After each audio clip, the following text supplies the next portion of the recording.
People hate admitting this out loud, but sometimes your own child grows into the very thing you should have protected yourself from. I learned that truth the day my son looked at me, not with confusion, not with angst, but with the cold confidence of a man who thought motherhood meant ownership. My name is Emily, and the moment I am about to tell you is the exact moment my life shattered. The grocery bags cut into my fingers as I walked toward the guest house. That was where they had put me, like an old piece of furniture that clashed with their new decor. This was the estate I bought with my late husband. He worked himself to the bone for this land. But now, my key did not fit the front door of the main house anymore. They had changed the locks without telling me. A car door slammed on the driveway. Then I heard a voice I had not heard in months. Emily. It was my brother, Michael. The only person left who still said my name like it meant something. I stopped moving. Shame can freeze you faster than fear. When he saw me walking from behind the house instead of coming through the front door, confusion clouded his face. Em, why are you coming from back there? His eyes lifted toward the mansion. And why aren't you staying in the main house? You bought that place with Robert, before my throat could form a lie. Another voice cut through the air. My son. Daniel was leaning against the porch railing, legs crossed, phone in hand. He sat there like disrespect was a throne he had earned. Then he said the words that broke me, loud enough for both of us to hear. That house belongs to my wife and her family now. If Mom comes near it, I will kick her out again. The world did not just heat up, it collapsed inward. Michael turned so sharp I heard his shoes grind against the pavement. His entire back stiffened, his hands curled into fists. He was getting angry for my sake, not his. Me, I just stood there, quiet. When you have been beaten down by your own flesh and blood, your body learns a dangerous kind of silence. You use it like armor because it is the only thing that does not break. Daniel did not even look up at first. The disrespect was casual. That is the worst kind. When he finally lifted his eyes, the entitlement in them could have leveled a weaker woman. Uncle Mike. Relax, he said, lowering his hand. Me and Jessica got this handling. Mom is fine back there. This is our home now. A man has to take responsibility. He said it like it was doctrine, like threatening your mother was a rite of passage. Michael took a step toward the porch. Just one. But his body held 20 years of restraint. I knew he was seconds away from losing it. Daniel. Michael barked, his voice sharp. Watch your mouth. Daniel smirked. I said what I said, right there. In the heat of a home where my husband planted roses with his own hands. The truth finally cracked open. I was not just living behind my own home, I was living beneath the delusion of my own son. Michael turned back to me slowly, carefully, like if he touched the moment wrong, it would shatter completely. His voice dropped, trembling with a mix of fury and heartbreak. Emily, what happened to you? And that is where everything began to unravel. I did not answer him right there in the driveway. Some things are too ugly to say with your son sitting 10 feet away, acting like a stranger wearing your child's face. So I did what I had been doing for months. I swallowed the pain. I shifted the groceries in my hands, and I forced my voice steady. Come inside, I told Michael. Let me put these things down. He followed me to the guest house, the small square box at the back of the property. We used to use it for visiting neighbors or spillover from parties. Now, it was my whole life. Silent piles of laundry, blankets on a chair, a couple of drying dishes by the bathroom sink. It felt like a storage unit, not a home. Michael's eyes moved over everything, cataloging. He's always done that, even when we were kids. He remembers what other people miss. I set the bags on the table and busied my hands with eggs and bread so I did not have to look at him. Emily, he said softly, I asked you a question. I heard you. I said. My voice came out thin. It is just not a short answer. He pulled out a chair and sat, hands clasped, waiting. No pressure, no jokes, just that lawyer silence he gets when he knows something is wrong and he is about to peel it back layer by layer. It started with a piece of paper, I finally said. Not the hitting, not the yelling, just paper. His brow furrowed. What paper? The will. I told him. The clause Robert put in before he died, saying my husband's name out loud, in that small space. It felt like opening a window and letting his ghost in. Robert was always the one who thought 10 steps ahead. When he got sick, he sat me down and mapped out every line of what would happen to the house, the savings, the land. I am protecting you from the future. Emily, he told me, including the parts you do not want to think about. I did not understand what he meant back then. I understand now. Robert put everything in my name. I continued, the house, the savings, all of it. But he added a clause about Daniel. He said our boy could only touch any of it if he showed he was stable, responsible, and respectful toward me. No violence, no threats, no desperate behavior. That was the deal. Michael nodded slowly. That sounds like Robert. The problem, I said, is that I never told Daniel that. I thought I would just guide him quietly, like a guardrail he would never feel until he got older. Who found it? Michael asked. Because he sure acts like someone promised him the world. Not him, I said. Jessica. The name tasted bitter. I remember that day clearly. The house was still full of casserole dishes and fake sympathy after the funeral. Jessica offered to help me organize Robert's office. I was too tired from grief to say no. I left her alone in there with those binders and labeled envelopes. She found the documents. I said. She saw that everything was in my name. She saw that clause about Daniel, that he had to be good. Michael's eyes narrowed. What did she do? She did not come to me first. I said. She went to him. I could still hear her voice drifting down the hallway that night, soft and poisonous at the same time. I had walked out of my room and paused when I heard her. Are you the man now? She whispered to him. How does your mom still own everything like you are a little boy? Daniel had mumbled something I could not hear. She continued. A real husband provides, protects, leads. How are you leading with nothing in your own name? She is keeping you a baby. You need to be in control. Those words seeped into his skin and stayed there. After that, his eyes changed when he looked at me. Not overnight, but slowly. Little comments about my house. Little comments about me still running things. He stopped asking and started announcing. Since then, I told Michael quietly, he treats me like I am in his way instead of on his side, all because she turned that will into an insult. The first time my son's hand met my face, it did not come out of a fight. It came out of a sheet of paper. I could still feel the weight of that night pressing on my chest as I sat in the guest house. The air felt heavy. It was a week after Jessica found the will. I started. The house felt wrong. Quiet, but not peaceful. I was in the kitchen of the main house that night, chopping vegetables for dinner. I was not sure anyone wanted to eat. The TV was on low in the living room, some sports game playing in the background. The house used to feel warm with Robert. That night, it felt like a hotel lobby, people passing through. Nobody really at home. I heard their footsteps before I saw them. Daniel and Jessica came in together. They moved like they had rehearsed it. He stood taller, chest puffed out, shoulders back. She stood half a step behind him, arms crossed, eyes big and watery, like she had already been crying or was planning to. "Mom," Daniel said, dropping a packet of papers on the counter. "We need to handle something." I wiped my hands on a towel, my heart picking up a strange, fast rhythm. "What is all this?"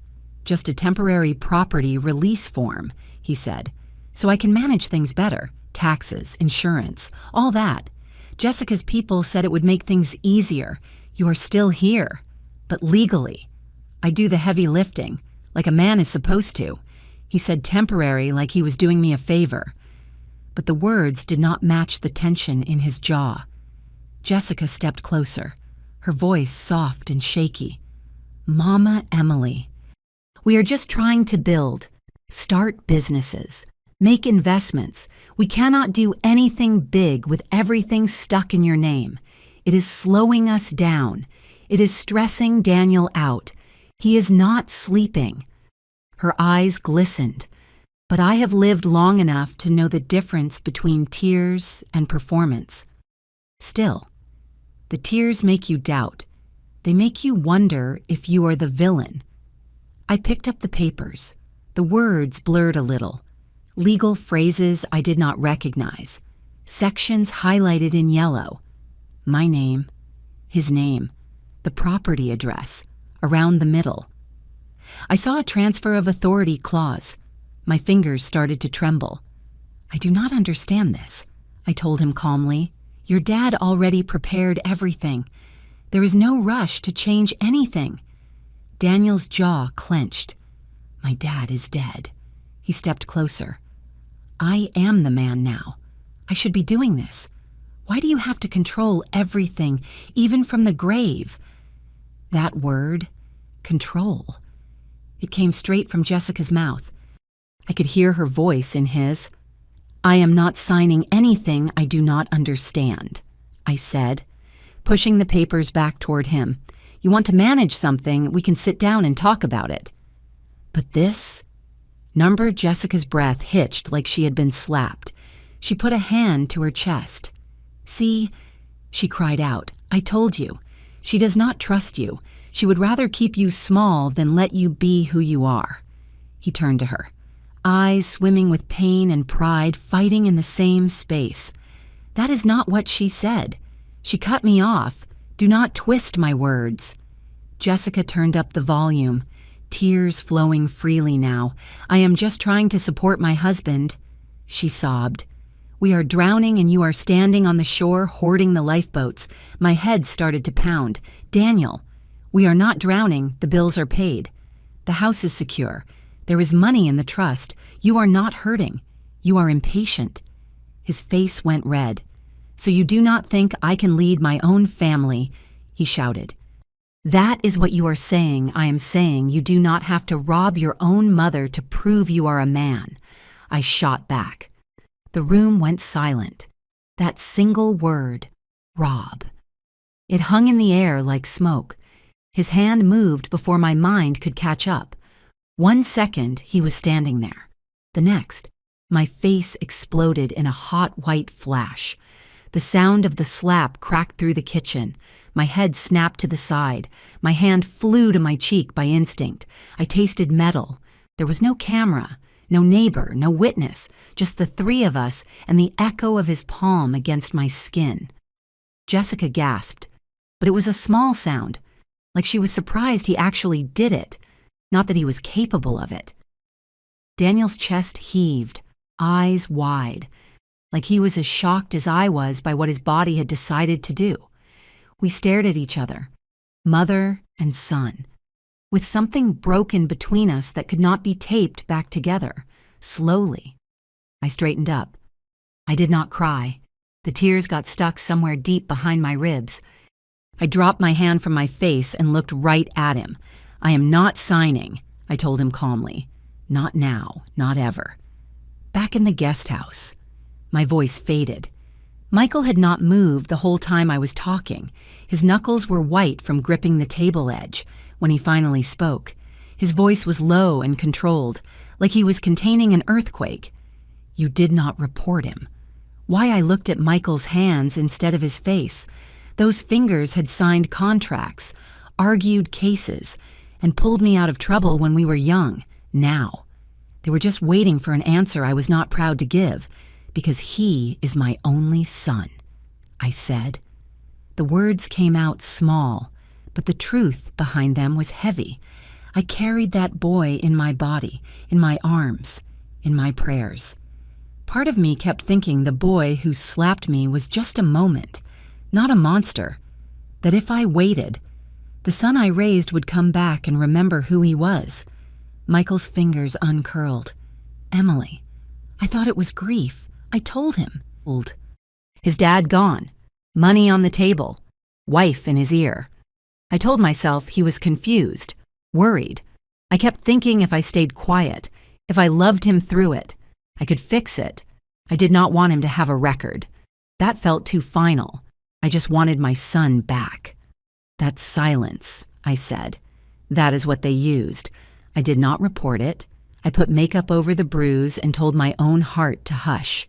I slept in the same house with that boy, cooked for him, moved around him like you move around a sleeping dog that has already bitten you once. I hoped it was a one-time thing. My hope bought them time. They used it well. It started with a visit I did not ask for. Jessica's parents came over on a Saturday, like they were bringing peace.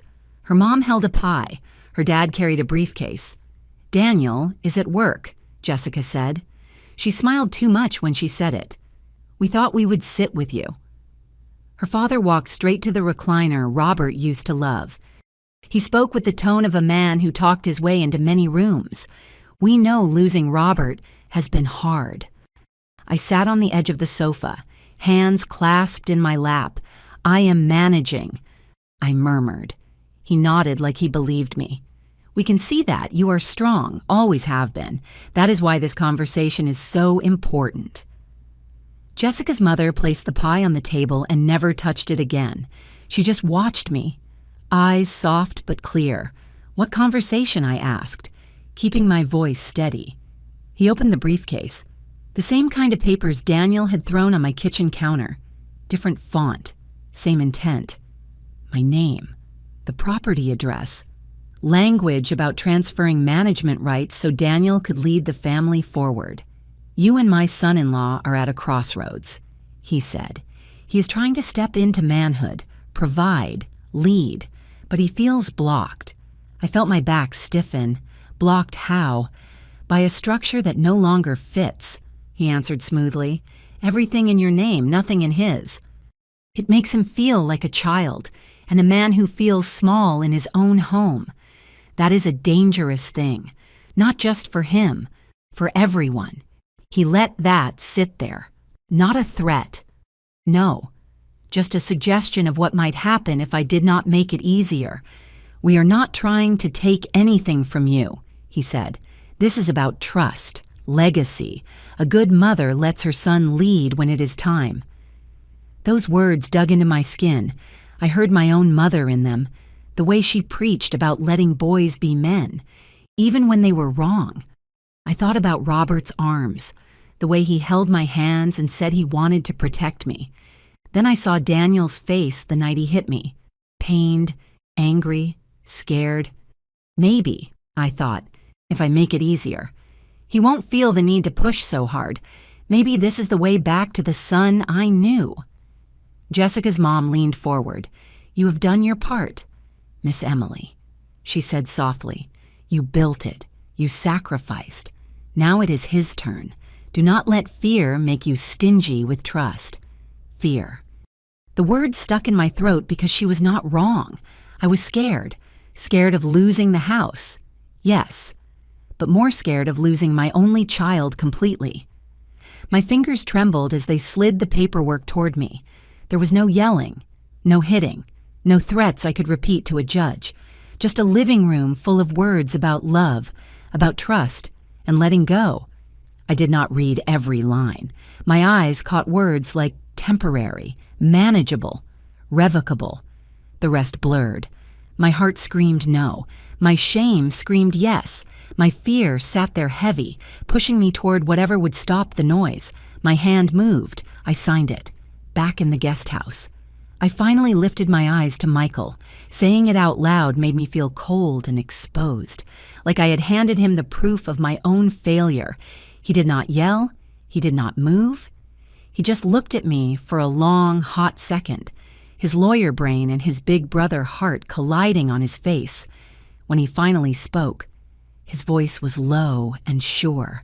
Em, they exploited your grief and your fear. They did not waste time once my signature dried, in days. The sound of my house changed, where Robert's jazz records and the hum of my own routine used to be. There were strangers' voices echoing off the walls, coats hung on the rack that I did not buy. Men I did not know were walking through the rooms. Jessica's father walked around with a clipboard, talking about knocking down walls, like he had been there when we poured the foundation. One morning, I walked out of my bedroom and almost tripped over a box in the hallway. My wedding photo, the big one Robert loved, had been taken down from the mantel and shoved on the floor next to a box labeled miscellaneous. I picked it up, clutching the frame. "Who moved this?" I asked. Jessica's mother looked out from the dining room. She was measuring the windows with a tape measure. "We are just making space," she said. "Do not worry, Miss Emily. You will see, once everything is in our system. It flows better. Our system." I gripped the photo tighter. Daniel walked in from outside, keys jingling, face open to the sun. He took in the scene like it was natural, like it was a plan we had all agreed on. "Daniel," I said, holding the photo, "why is our mantel empty? Why are they moving things like it is their house?" He shifted his weight, eyes darting away for a second before he reset his face. "Mom, it is not that deep," he said. "They are helping us. We did that transfer. Remember, I am managing things now. I told them to arrange things so we can actually move forward. That paper was not giving them my house," I replied. "This is still my home. It is your father's home. You cannot just erase us." He sighed loud and sharp, cutting me off. "Here you go again," he muttered. "Emotional. Always going to the extreme. That is why nothing gets done." Something in me flinched at that word, emotional. The way he said it like it was a disease. Later that week, Jessica's father called a family meeting. I stood in the living room while he pointed at walls and corners, talking about knocking this down, turning that into office space. Jessica nodded along, adding little suggestions. Daniel stood close to him, soaking in his approval. I felt like a guest in the lobby of my own life. That night, I decided I needed to reclaim something small, at least my clothes. I waited until the house went quiet, until the movement stopped. I walked down the hall to my bedroom, the same room where I rocked Daniel when he was a baby, where I sat on the floor and cried when Robert's side of the closet went empty. I reached for the door handle. It did not turn. A new lock stared back at me, silver and shiny. My heart hammered. I rattled the handle. The door sat firm, colder on that side than it had ever been. Daniel's footsteps came up behind me. "Mom, what are you doing?" "I'm getting my clothes," I told him. "Open this door." He rubbed the back of his neck, eyes floating to the lock. "We changed it," he said. Finally. We needed somewhere to keep important documents and things without anything getting touched. My voice stayed calm, but something inside me snapped. That is my room, my bed, my sanctuary. "You are not locking out the woman who paid for the roof over your head," he shouted then, the sound loud and annoying. "You are too emotional to live in here right now." He said the words slowly, like explaining something basic to a child. "You keep fighting every decision, stressing Jessica, stressing me. It is not healthy. You should move to the guest house, just for a while. Give me space to breathe." I turned to face him fully. "I am not moving out of my own house so you can play landlord," I told him. "You want space? Go stay with her parents." His nostrils flared. The air between us heated up. I reached for the knob again, ready to shoulder my way in if I had to. His hand shot out and closed around my forearm. His fingers dug into skin that was already bruised from the inside out. The grip was not a hit. It was worse. A controlled, measured squeeze that said, "I can hurt you more if I want to." Pain shot up my arm. I gasped, not just from the pressure, but from the shock that he would touch me like that a second time. "Daniel," I said through my teeth, face inches from mine. "Stop. Go to the guest house. Leave us be. Living here is not working anymore." His thumb pressed into a tender spot near my elbow, and I had to bite the inside of my cheek to keep from crying out. I pulled slowly, yanking my arm out of his grip like it was caught in a trap. I looked at my son, my only son, and I saw someone who had decided my place in his life could be shoved to the back of the property. I moved to the guest house that night with a single suitcase and a bruise blossoming under my sleeve, sitting across from Michael now. I touched that same spot on my arm without thinking. His eyes followed the motion. He put his hands on you again, he said slowly. I nodded once. No words left. Michael's face hardened in a way I had never seen. His voice dropped into something soft and dangerous. Emily, he committed a felony. Michael did not say much after that. He just stood up from my tiny kitchen table like it was on fire. He walked to the window, staring at the big house like it was a crime scene. Where is he now? Michael asked. Out front, I said. He does not go far, just far enough to pretend I am not here. Michael turned. He did not yell. He did not rage. He just walked out of the guest house door. I watched from the window. Michael walked up to the main porch. He did not shout. He did not wave his arms. He just stood there like he was in a courtroom and the judge had called his case. Daniel, he said. My son looked up, annoyed. What's up, Uncle Mike? We need to talk, Michael answered, man to man. Daniel stood up, wary. We talking now, Michael did not take the bait. You put your hands on your mother, he said, twice. And you had her sign something when she was grieving. I am going to ask you once.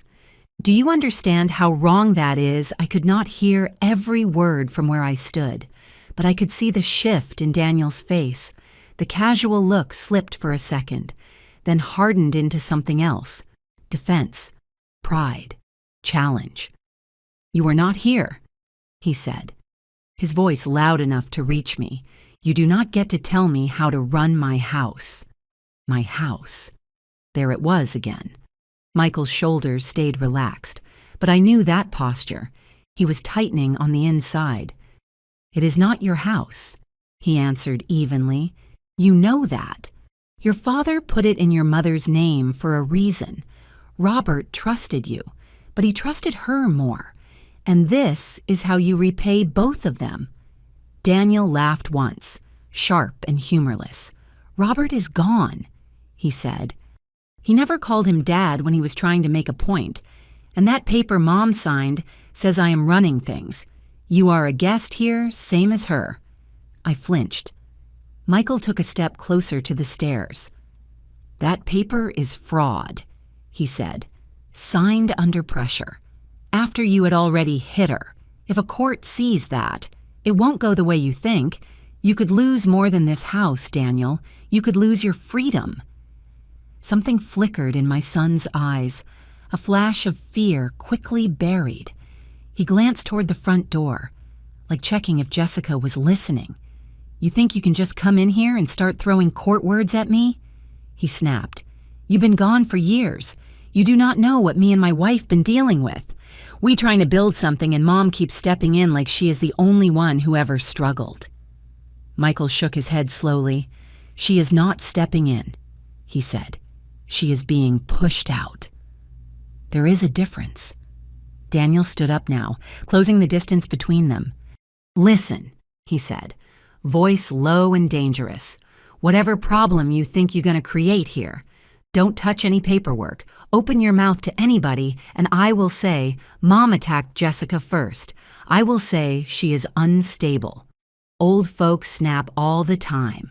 Right. Who you think they gonna believe, the young couple trying to build, or the widow in the back house? My hand flew to my chest. He had thought it through. He had a story ready. Michael's head tilted slightly, like he had just been handed evidence instead of a threat. You would lie under oath? He asked quietly. Daniel shrugged. I will do what I have to do to protect my family. You do what you gotta do, Uncle Mike, but do not forget, you do not live here. You do not know nothing. The words hung between them like a rope pulled too tight. Michael did not argue. He stood there for a long beat, just looking at him. Then he turned and walked back toward my guest house. His face was blank in a way that scared me more than anger when he came inside. He closed the door gently and leaned his back against it, eyes shut for half a second. Then he looked at me. "What did he say?" I whispered, even though I already felt it in my bones. Michael's voice was steady, but there was something final in it now. "He is not confused, Em," he said. "He is calculated. He already has lies prepared. He is willing to throw you under the bus to keep what he thinks is his." My throat went dry. "So what do we do?" He did not hesitate this time. The softness was gone. Only steel remained. "You need to let me file charges." The words "file charges" settled over that little guest house like dust after a collapse. I sat there staring at Michael, my hands pressed flat against my thighs to stop them from shaking. He looked so sure, so clear, like the path was simple. Wrong was done. Law steps in, wrong gets corrected. On paper, that was true. In a mother's chest, it was different. "Michael." "No," I said finally. He blinked once. Slow. "No." He repeated. "After everything you just told me, if he goes to jail, I will lose him forever," I said, the words tumbling out faster than I could organize them. "You do not understand. That boy, he is all I have left of Robert. He is my only child. I cannot be the one to put my own son behind bars." Michael's mouth tightened. "He is the one putting himself there," he replied. "I am just reading the law." I heard him. But my mind had gone somewhere else entirely, back to another version of Daniel, smaller, softer, his head barely reaching Robert's waist. I saw them in the driveway the day Robert taught him how to ride a bike. Daniel's skinny legs shaking, Robert jogging behind him with one big hand on the seat. The way Daniel used to look back to make sure his daddy was there before he pushed forward. "Don't let go yet, Daddy," he called out, voice high and scared. "I am right here," Robert had said. "Keep pedaling, son. I got you." When Daniel wobbled and fell, he would run straight into my arms, tears and snot and little boy frustration all over my blouse. Robert had laughed, rubbed his head, told him falling was part of learning. Back then, if anybody had said that same child would grow up and raise his hand at me, I would have laughed right in their face. "He wasn't always like this," I murmured, more to myself than to Michael. He used to follow Robert everywhere, wanted to be just like him, same walk, same laugh. Losing his father cracked something in him I do not know how to put back. Michael exhaled, softer this time. "Grief explains a lot," he said. "It does not excuse putting bruises on you or stealing your house." I thought about Jessica in that picture, the way she had slid into the empty space Robert left, not as a father, but as a voice, a new authority. Daniel had always needed someone to tell him he was enough. When Robert died, that reassurance dried up. Jessica stepped in with her whispers about being the man, about taking control, about not letting me hold him back. She did not pull the trigger on his anger, but she loaded it and put it in his hand. "He is vulnerable," I said quietly. "She knows where his soft spots are. She presses them when she wants something. I see it, but he thinks she is the only one on his side." Michael sat back down, elbows on his knees. He looked tired now in a way that had nothing to do with travel. "And where does that leave you?" he asked. Besides, in the guest house with a bruise, his question sat between us.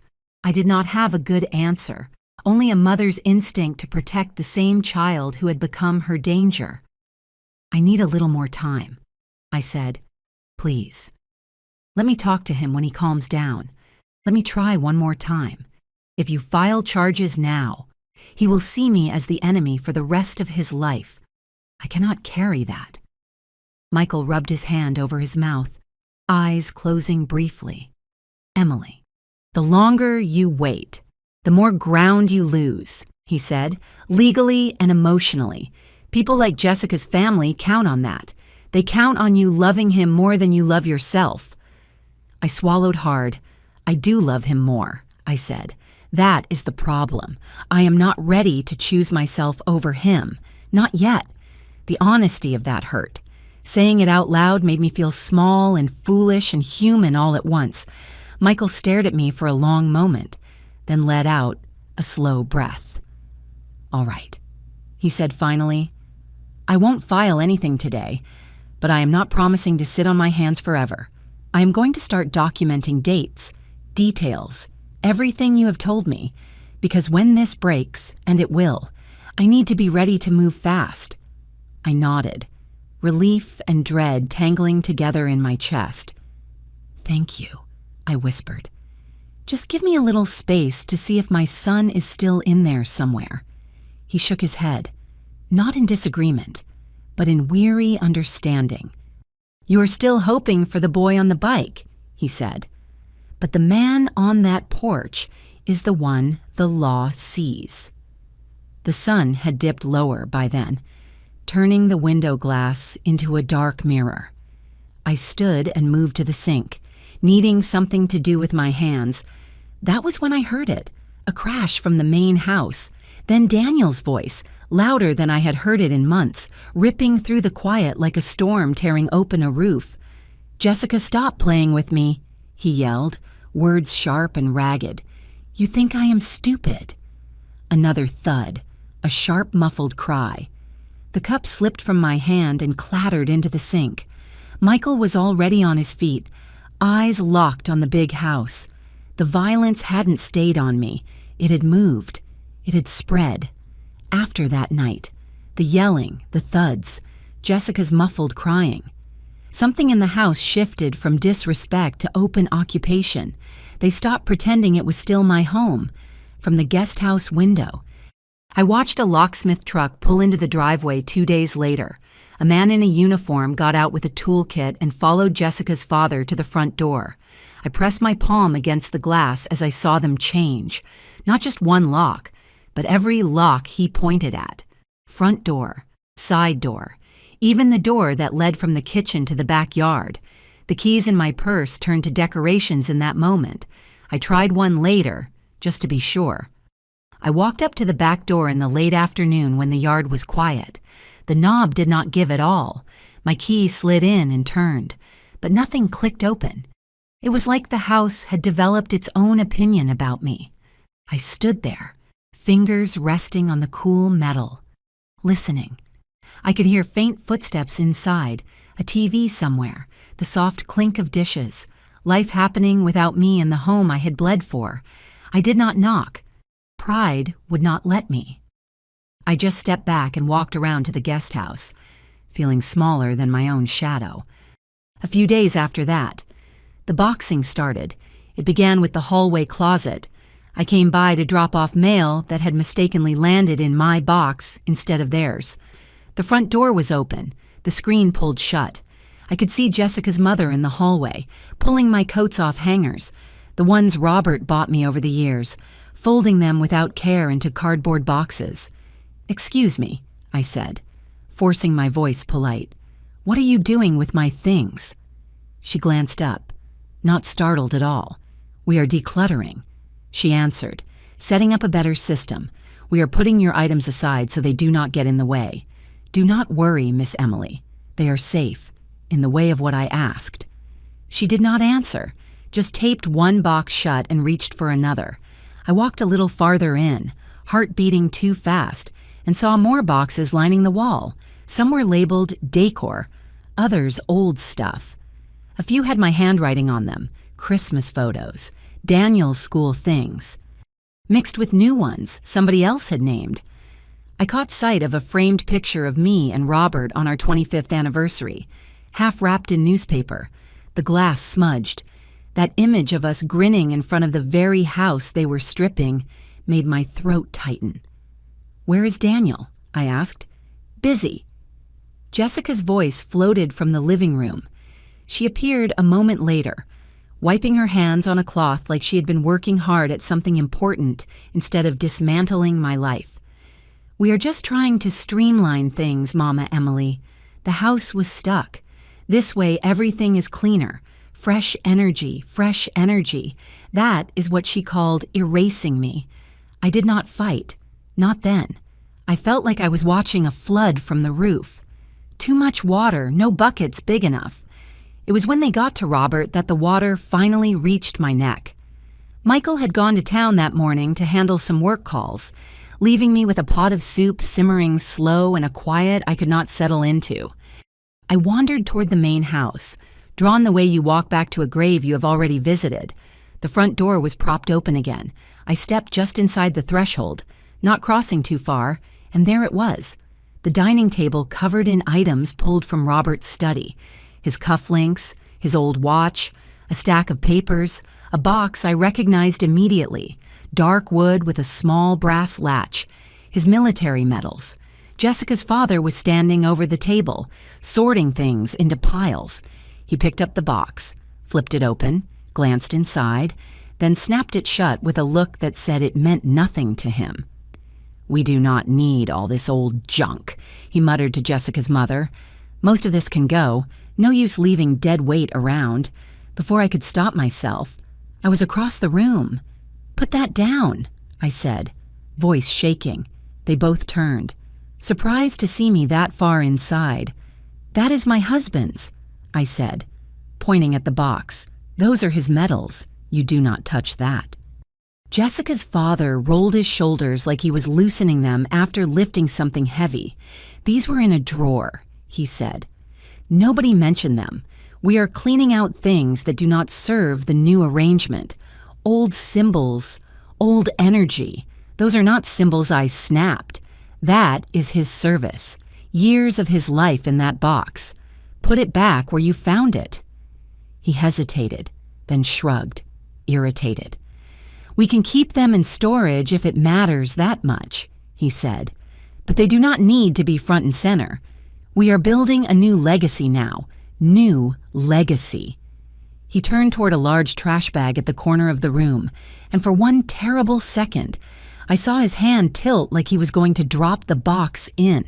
He changed direction at the last moment, sliding it carelessly into a half-filled box labeled miscellaneous. The sound of it knocking against other things, pens, paper, some trinket, cracked something inside me. I saw in that tiny, careless gesture exactly where I stood in this new world they were building, an inconvenience to be pushed to the side. Same as Robert's memory, my knees gave out before my pride could catch me. I hit the edge of a chair and sank into it, breathing like someone had taken all the air out of the room. My chest burned, eyes blurring as I watched them keep sorting, keep stacking. Like my breaking did not matter. I do not remember standing back up. I just remember being in the doorway again, then stumbling across the yard, the house behind me alive with movement, my side of the property heavy with silence. Michael's car was pulling back in when I reached the guest house. He saw my face before I said a word and hurried over, his briefcase forgotten on the front seat. "Emily." "What happened?" he asked, reaching for my arm.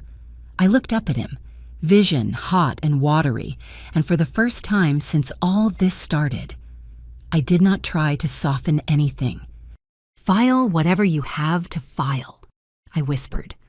They came for my son while the sky was still the color of old bruises. A hard knock rattled the guest house door just before dawn, the kind of knock that does not belong to family or neighbors. I sat up in bed, heart already racing before my brain caught up. Michael was sleeping on the pull-out couch, still half-dressed from the night before, case files spread out on the coffee table. He was on his feet before I could stand. "Stay here," he said, voice low but clear, through the thin curtains. I saw them, 2 patrol cars at the end of the driveway, headlights throwing long, accusing beams across the yard, another unmarked car behind them, uniforms, dark jackets, a woman officer near the front talking to someone I recognized from the station downtown, the man Michael had spent hours with the day before. He had done it. He had filed for domestic violence, elder abuse, and fraud, like he promised, somewhere between my whisper. "File whatever you have to file," And this gray morning. My brother had turned my pain into paperwork with consequences. The officers moved with a quiet urgency up toward the main house, boots scuffing the walkway. Michael stepped outside, met them halfway, shook hands, spoke in that clipped professional tone I knew from listening outside courtrooms. I could not hear the words, but I saw the nods, the exchange of a small stack of documents, the pointing toward the mansion. The house was still dark. Daniel never woke early if he could avoid it. Jessica liked slow mornings, coffee in bed, long scrolls on her phone. This kind of arrival belonged to another world, one they never believed would touch them. The lead officer walked up to the front door and knocked, firm and rhythmic. Another stood slightly behind, hand resting near his belt. A third moved off to the side, watching the yard, watching us. I stood in the open doorway of the guest house now, arms wrapped around myself. Bare feet on cool tile. I could feel my pulse in my throat. The porch light flicked on. After a moment, the door cracked open and Daniel appeared, squinting, shirtless, confusion still clinging to his face. "What is this?" he asked, voice thick with sleep. "Daniel Johnson," the officer said, reading from the paper in his hand. "Yeah," he answered slowly, straightening a little. "That is me." The officer's tone stayed calm, almost gentle. "We have orders to take you into custody," he said. "There are complaints filed regarding domestic violence and harm against an elder in this residence, as well as statements about forced signing of documents. You need to come with us." The confusion on Daniel's face shifted in an instant to disbelief, then to anger. "This some kind of joke," he snapped. In front of my house, Jessica appeared behind him in a robe, eyes wide, hair wrapped in a scarf. "What is going on?" she demanded, voice pitching high. Michael stepped forward then, not close enough to crowd the officers, but near enough for his presence to be felt. "It is not a joke," he said steadily. "They are here on real charges. You have had more than enough time to choose another path." Daniel's gaze shot past the officers and landed on me at the guest house door. His eyes narrowed. He saw the way I was gripping the frame, the nightshirt, the fear. He put it together faster than I wanted him to. "You called them," he said, voice vibrating. I swallowed hard. I told the truth. I said, "Your uncle handled the rest." The officer stepped closer. "Sir, you need to put on shoes and come with us peacefully," he said. "We can do this the easy way." Daniel's chest rose and fell like he had just run a long sprint. He looked at Jessica, at her wide, panicked eyes. She grabbed his arm. "Do something," she hissed. "You said you had this under control that lit something in him." He yanked his arm free. "You are not taking me nowhere," he barked. "This is my property. You all got no right to show up like this." One of the officers stepped onto the porch. "Sir, the property is not in your name," he said. "We are not here about that. We are here because of the physical harm and coercion described in the complaint. If you resist, additional charges can be added." The word complaint hung in the air. It had weight. It had my voice in it, my bruises, the story of those papers and that lock and that grip on my arm. Daniel shoved the officer's hand away when he reached for him. "Do not touch me," he snapped. "You cannot prove nothing in a blink." The calm shifted. Two officers closed in, one taking his arm, the other moving behind him. There was no beating, no dramatic struggle, just practiced motions, hands guiding his wrists behind his back, metal cuffs clicking into place. Jessica screamed his name, grabbing at his shoulder until another officer gently moved her aside, telling her to calm down, that he needed space. I watched my son, the same boy who once clung to Robert's hand in parking lots, being led down our front steps in handcuffs. The sight cut through every defense I built. I felt like my heart was splitting along lines that had been cracked for months. As they opened the back door of the patrol car, Daniel twisted his head toward me. His face was a knot of rage, betrayal, and something else that hurt to look at. "Mom, you did this!" he shouted. The words hit harder than his hand ever had in that moment. With red and blue lights flashing against the walls of the house we built, something inside me finally broke all the way through. The first time I told the whole story out loud, it was not in my kitchen or my living room. It was in a cold courtroom with a judge looking down at me over glasses, and my son sitting at a table in a jail uniform that did nothing to make him look like a child again. "State your name for the record," the clerk said. My hands were already shaking before I reached the witness stand. I gripped the side as I sat, trying to keep my knees from knocking. "Emily Johnson," I answered.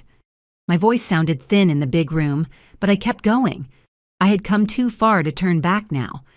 Michael stood a few feet away, legal pad in hand, suit pressed, expression calm but protective. He nodded at me once. A quiet go-ahead. "Miss Johnson," he began, "can you tell the court why we are here today?" I swallowed. The microphone picked up the soft scratch of my breath. "Because my son put his hands on me," I said, "and because he used that fear to force me to sign something I did not understand, so he could take over my house." The judge leaned forward slightly. She was a black woman, maybe a few years older than me, with tired eyes that had seen more bad days than good in that room. But when I said my son put his hands on me, something in her face tightened. "Take your time," Michael said. "Tell us what happened." Starting with the first time, so I did. I told them about the night in the kitchen, the stack of papers, the word temporary, the way his hand flew before his mind caught up. I did not dramatize it. I did not downplay it. I just laid it out piece by piece, like setting plates on a table. I told them about the second time, the new lock on my bedroom door, my reaching for the knob, his fingers clamping down on my forearm like a warning, how he told me I was too emotional to live in the home I had paid for, how I left that night with a suitcase instead of dignity. "How did that make you feel?" Michael asked softly. Humiliation rose in my throat again, like I had been evicted from my own life. I said, like being his mother had been reclassified as a problem he needed to move out of the way. I saw the judge's jaw shift at that, just a little. Then came the part that burned the most. I told them how Jessica's parents sat me down, wrapped guilt in pretty words, told me a good mother lets her son lead, how they slid the pen toward me while my heart screamed no, and my fear whispered yes, how I signed not because I agreed, but because I was tired and scared and still believed love might bring my boy back. "Did you understand that the paper would be used to treat the house as if it no longer belonged to you?" Michael asked. "No," I said firmly. "If I had, we would not be sitting here." He nodded and stepped back for a moment. The prosecutor took over briefly, asking a few clarifying questions. Then it was the defense's turn. Jessica had her own lawyer. She sat a few chairs away from Daniel, her hair done, face made up like she was attending a brunch, not a hearing. When she took the stand, her eyes filled on cue. "I love my mother-in-law," she said. "We have just been under pressure, money issues, miscommunication. Daniel can get loud, but he would never hurt her intentionally. She has been forgetful since Mr. Johnson passed. Sometimes she remembers things wrong. That was the lie they were going with, that my memory, not his actions, was the problem. But lies are hard to maintain when they bump into each other. Jessica claimed she had never seen Daniel lay a hand on me. Then she let it slip that she once stepped between us when things got heated about the paperwork. The prosecutor caught it, leaned in, asked her to explain exactly what step between meant if there had been no physical threat. Her story wobbled. She said I begged them to take over the house, to relieve the burden. But the messages Michael had pulled from my phone, me asking Daniel to slow down, to talk, to stop rushing decisions, told a different story. By the time she stepped down, the judge's face had cooled toward her, and Daniel's lawyer looked like he wished he could crawl under the table. The judge turned her attention back to my son. Given the testimony and the documented pattern of aggression and control over an elder, she said, bail is denied at this time. The court has a duty to take elder abuse seriously, and the risk of further harm is too high. The words landed like a gavel before she even brought it down. Daniel's shoulders slumped, then tensed again. He did not look at me. Michael rose one more time. Your Honor, with the court's permission, he said. There is one more document that needs to be entered into the record. He reached into his briefcase and pulled out a worn but carefully protected folder, Robert's will, with the inheritance clause that started this war. When Michael slid that folder onto the evidence table, it felt like Robert had just walked into the courtroom and taken a seat beside me. The judge adjusted her glasses, looked down at the first page, and read the heading in a low murmur. Last Will and Testament of Robert Johnson. Her eyes skimmed, then stilled. Michael spoke, his voice steady. Your Honor, this is the original will drafted before Mr. Johnson's death.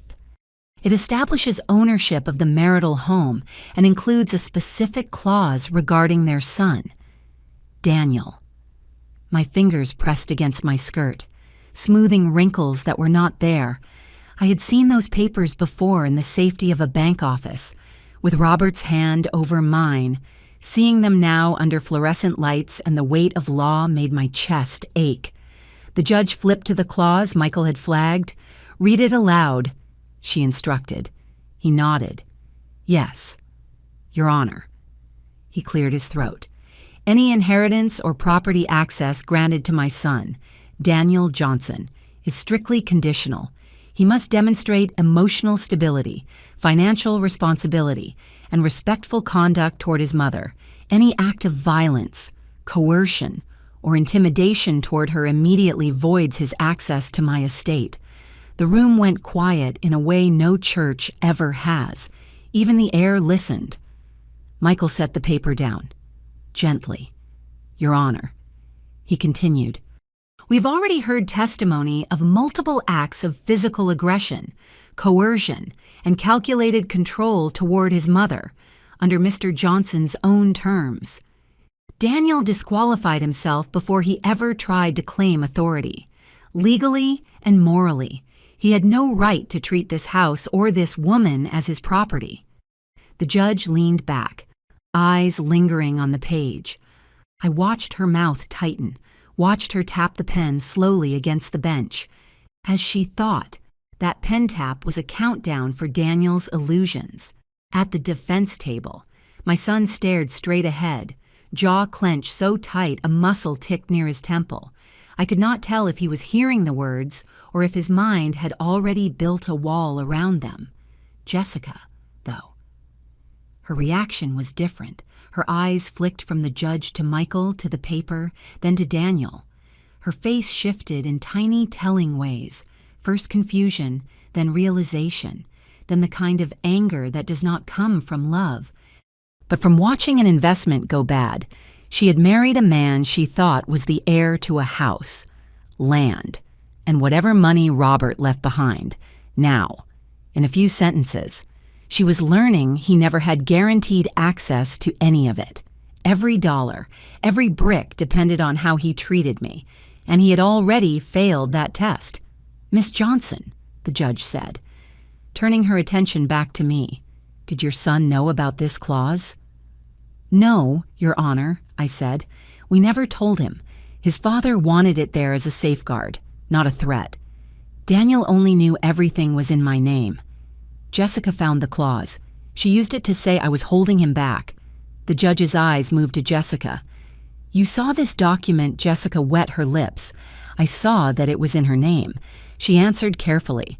I did not study all that language. The judge did not argue. She just nodded once, like she was filing that answer away with all the other cracks in Jessica's story. Very well, she said, but the language is clear. This court recognizes the clause as binding intent. Any inheritance claim by Mr. Daniel Johnson is revoked by his own actions toward his mother. The gavel did not fall yet, but the sound might as well have. Something final moved through the room. Daniel's shoulders flinched, for the first time. His eyes slid toward me, just a glance, but it carried 12 kinds of hurt, betrayal, shock, wounded pride, like I had written that clause myself instead of his father, trying to protect both of us. On the row behind the defense table, Jessica shifted slightly away from him. It was small, almost nothing, a few inches of space, her hands folding into her lap instead of resting on his chair. But I saw it. That was the moment she understood. The man beside her was not a gateway to wealth and security. He was now a man in a jumpsuit with no guaranteed future and no legal right to the house she tried to conquer. Michael moved to the side, done speaking for the moment. The prosecutor summarized the violent acts, the coercion, the forced signing, the clause. Daniel's attorney tried to object, to suggest stress and emotional misunderstanding, but the words floated weak in the face of Robert's clear written intent. This court, the judge said slowly, is deeply concerned by the pattern of behavior toward Ms. Johnson. We also find that any property transfer obtained under this kind of pressure is invalid. Coercion voids consent. The alleged transfer of authority carries no legal weight. Invalid, voids, no legal weight, plain words, heavy meaning. They rolled through the courtroom like a slow, steady wave, washing away the story Daniel and Jessica's family had been telling themselves. Jessica's father, seated in the back, shifted in his chair, face tight. The empire he thought he had built with a pen and a soft voice was starting to crumble under a woman with a robe and a gavel. As for Jessica, she did not cry this time. She did not reach for Daniel's hand. She sat very still, eyes unfocused, lips pressed together. I could almost see the math in her head. The house no longer guaranteed. Daniel's access cut off, his temper on record, his future uncertain. During a brief recess, I watched her stand and step away from the defense table altogether. She walked to the hallway near the bathrooms, pulled out her phone, and dialed with quick practiced fingers. Her back was to us, but her posture said everything. Shoulders straight, chin lifted, voice low and controlled. I could not hear the words, but I recognized the tone. Not a wife calling a husband's friend, a client calling for separate help. Jessica was hiring her own lawyer. If the clause ended Daniel's dreams, what happened next ended his marriage.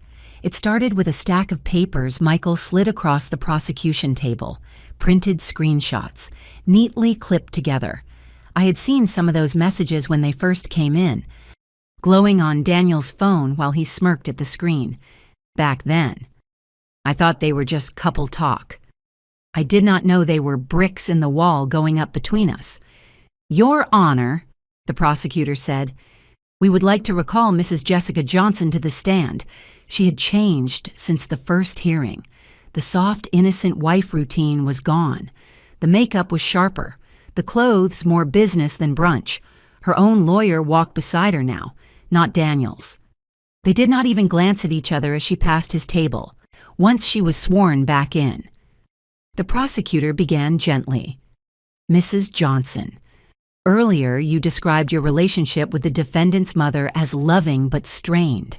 You also denied encouraging any conflict between them. Is that correct? Jessica folded her hands, eyes wide. Yes, she said. I tried to keep the peace. Daniel can get overwhelmed. I just wanted him to feel supported. The prosecutor nodded, then lifted the clipped pages. These are text messages from you to the defendant, obtained with a court order from his phone records. I would like to read a few aloud. Jessica's lawyer shifted in his seat. She stiffened just a fraction. On March 12th, the prosecutor read, You texted. You are the man of the house. You cannot let your mom keep running things like you are still a little boy. Did you send this? Jessica swallowed. Yes, she said quietly. I was trying to encourage him. On April 4th, the prosecutor continued. You wrote, Your mom treats you like a child if you do not take control. She never will respect you as a husband. Is that your message as well? Jessica's jaw clenched. I sent that, she admitted, but I did not mean for him to hurt her. The prosecutor did not push that point yet. She flipped to another page. On May 19th, 2 days before Ms. Johnson was moved to the guest house, you wrote, "If you do not take control soon, I will rethink this marriage. I did not sign up to live under your mama." She paused. Do you deny sending that? The room was so quiet I could hear my own breathing. Jessica stared at the table for a long second, then lifted her chin. No, she said. I sent it. You understand? The prosecutor said calmly. That these messages show you consistently pressuring your husband to take control of his mother and her property. You may not have told him to strike her, but you tied his worth as a man and your marriage to how much he could push her out. I never said hit her, Jessica insisted. I was talking about boundaries, not violence. The prosecutor nodded like she had expected that answer, and yet, she replied, within days of these messages, your husband assaulted his mother and forced her out of her own bedroom shortly after. You and your family began treating the home as your own. Whatever you claim you meant, this court will consider what actually happened. Jessica's lawyer objected to the tone, muttered something about interpretation. But even his voice sounded thinner now. The damage was already done. I risked a glance at Daniel. His shoulders were hunched, eyes fixed on Jessica like he was seeing her for the first time. Those messages were not new to him. He had lived them, but hearing them out loud, in front of a judge with dates and consequences attached, peeled back something he had refused to look at. She had been his echo chamber, his cheerleader, his reassurance that the cruelty made sense. Now she was up there under oath, carefully stepping away from the flame she helped ignite. Mrs. Johnson, the prosecutor said, her voice softening just a hair, do you accept any responsibility for pushing your husband toward this? For a moment? Jessica looked almost human. Her eyes glistened, but the tears did not fall. I accept that I should have chosen my words better, she said. I accept that I pushed him to stand up for himself, but I do not accept blame for his choice to lay hands on his mother. That was him. The words landed like a door closing. They finished with her shortly after, when she stepped down. She did not move toward Daniel's table. She walked straight past it, chin high, lawyer at her side. He watched her go, his face tight and pale, cuffed hands hidden under the table. Later that week, back at the guest house, Michael came by with more papers in his hand. I had started to hate the sight of manila envelopes. What now? I asked, my voice tired but steady. He sat down and slid the top document toward me. This was filed this morning, he said. Jessica's attorney submitted a petition at family court. She is seeking legal separation from Daniel. I stared at the page. Her name on one line, his on another. The word separation sitting between them like a final verdict. The woman who had told him he was not a man unless he stood against me was now stepping away. Leaving him to face the storm she helped call down, the day they gave me my house back. It did not come with cheering. It came with paperwork and a judge's tired voice. I sat in the same courtroom, in the same seat, with the same ache in my chest. Daniel was brought in from holding, wrists chained to his waist. Jessica sat several rows back this time, not beside him, eyes fixed on some point above the judge's head. Her parents were there too, dressed sharp, faces stone. On the matter of property control and alleged transfer, the judge began. This court has reviewed the will, the contested document, and testimony regarding the circumstances under which Ms. Johnson signed. I went still. That one paper, my shaking signature on a day I barely remember wanting to be awake, had turned my life upside down. The court finds, she continued, that the signature was obtained under significant emotional pressure and in the shadow of ongoing physical intimidation. Michael did not move, but I felt him focus beside me. Coercion voids consent, the judge said clearly. The transfer document presented by the defense is invalid and unenforceable. Legal ownership of the Johnson residence remains solely with Ms. Emily Johnson. The words did not rush in. They settled slowly, like rain after a long drought.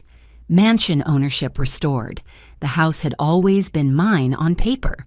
Today, it became mine out loud, behind me. I heard Jessica's mother inhale sharply, a sound like someone had slammed a door in her face. Her father's jaw clenched. No outburst, no scene, just silent fury. The judge was not finished. Furthermore, she added, given the pattern of manipulation and the involvement of non-owners in attempting to restructure the household without Ms. Johnson's informed consent, this court orders that all individuals other than Ms. Johnson must vacate the premises within 48 hours. Vacate. 48 hours. She looked toward the prosecutor. Law enforcement will supervise compliance, she said. We will not tolerate further intimidation or delay. When the gavel finally fell, it was almost gentle. People started to rise. Benches creaked, papers rustled, shoes shuffled toward the aisle. I stayed seated, hands curled around the edge of the pew. It took a second for my body to remember how to stand. Michael touched my elbow. Come on, Em, he murmured. You need some air. We stepped outside into the brightness. The sun felt different on my face, not softer, just honest. No pretense. So that is it, I asked quietly. They really have to leave, yes, Michael said. They can appeal if they want, but that won't stop the vacate order. 48 hours. With officers there. They cannot claim confusion. I nodded, more to myself than to him. 48 hours, and the house would be empty of everyone except the woman who had once filled it with hope. They scheduled the supervised move out for the next afternoon. 2 patrol cars pulled up right on time, lights off, engines low. The officer spoke with Jessica's parents at the door, showed them the order again, set the rules. No harassment, no damage, no blocking access. Daniel was not there. He was still in custody. For once. His absence made the house feel less dangerous. I stood on the walkway, not on the porch. I watched them come in and out. Jessica's mother carrying decorative pillows and kitchen gadgets. Her father wrestling suitcases down the steps. Jessica herself moved slower, gathering clothes, shoes, small boxes from the bedroom that used to be my sanctuary. Nobody shouted, nobody cursed. The only sounds were footsteps, doors, the trunk of their car closing and opening, the murmur of officers keeping count. Cold silence stretched over all of it, thicker than anger, at one point. Jessica looked up and saw me. Our eyes met for barely a second. There was no apology there, no challenge either, just a weary acceptance that the story she had tried to write over mine had been erased. She looked away first. They loaded the last box. An officer walked through the house one final time, checking rooms, making sure nothing had been accidentally left behind to maintain control. When he came back out, he nodded to me. "Property is clear, ma'am," he said. "From this point on, it is yours alone, yours alone." The cars pulled off one by one. The driveway emptied. The yard quieted. The house stood there, big and still, like a body that had survived surgery and was waiting to breathe on its own again. Michael came to stand beside me on the walkway. He did not rush me toward the door. He just stood there, letting the moment sit. "You ready?" he asked softly. "Not yet," I admitted. My eyes stayed on the front steps. I need a minute to remember how to walk in as the owner, not the intruder. He nodded. "Take your time," he said. "The house is not going anywhere now." We stayed like that for a few beats, the afternoon stretching out around us. Then he cleared his throat. "There is one more thing," he said, reaching into his briefcase. "I have been holding on to this until the dust settled a little." He pulled out a smaller envelope this time, worn at the edges. My name written across the front in Robert's handwriting. My heart squeezed at the sight of those familiar loops and angles. "What is that?" I whispered, already knowing. Robert's final letter, Michael said gently. He left it with the lawyer who drew up the will. Asked that you get it when things got like this. He placed it in my hand. It was light. It felt heavier than anything I had carried in months. I held that envelope like it could burn me or bless me, depending on what was inside. Michael took a step back when he put it in my hand, like he knew this moment belonged to just two people now, me and the man who wasn't here anymore, but somehow still was. I will be in the kitchen, he said quietly. Take your time. The house was empty of everyone else. No Jessica, no boxes, no strange voices. Just my footsteps echoing on floors I had scrubbed with my own hands.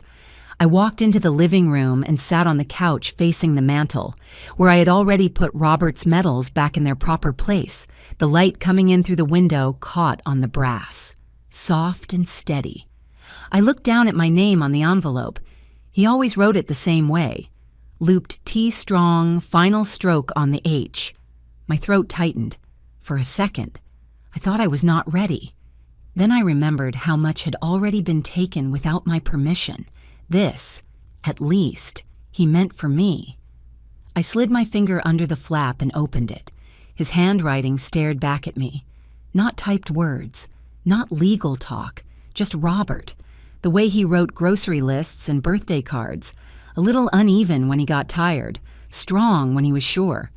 Emily. The letter began. I read it in his voice.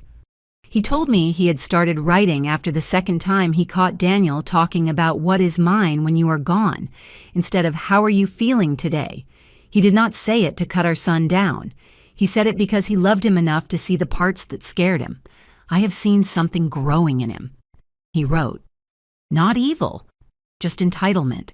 A belief that being our son means being owed things instead of being trusted with them. He said he had watched the way Daniel's eyes lit up more at talk of property than at talk of responsibility, how he brushed off gentle correction, how he started measuring himself against what other men had instead of who they were. I know you, Robert wrote. You will excuse it. You will say he will grow out of it. You will love him past where it is safe to stand. I had to put something in place to protect you from that part of yourself. That was the clause. Not a punishment for Daniel, but offense for me.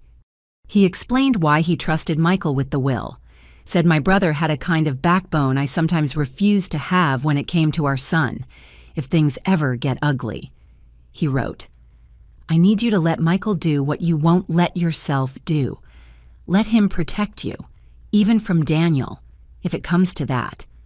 My hands trembled as I read those lines, every part of me that had said, don't call the police.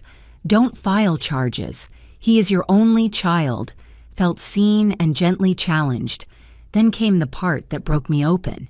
If you are reading this, something went wrong. Robert wrote, maybe I am gone and you are trying to hold everything together with your bare hands.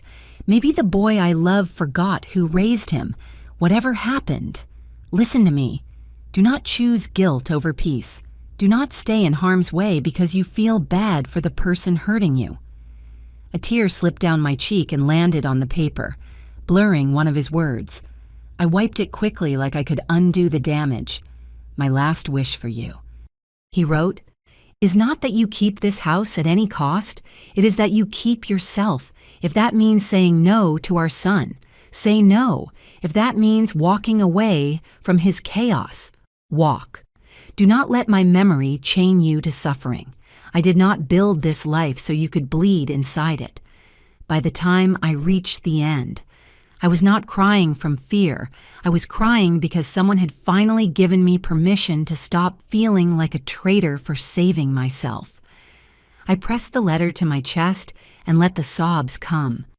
Ugly shaking ones that left salt on my lips and loosened something in my back that had been clenched for months. For the first time since this all started, I was not imagining what I could have done differently. I was just letting go. When the tears slowed, I stood up on unsteady legs, walked over to the mantel, and set the letter beside his medals. His service to this country was in that box. His service to me was in these pages. Both deserved a place of honor.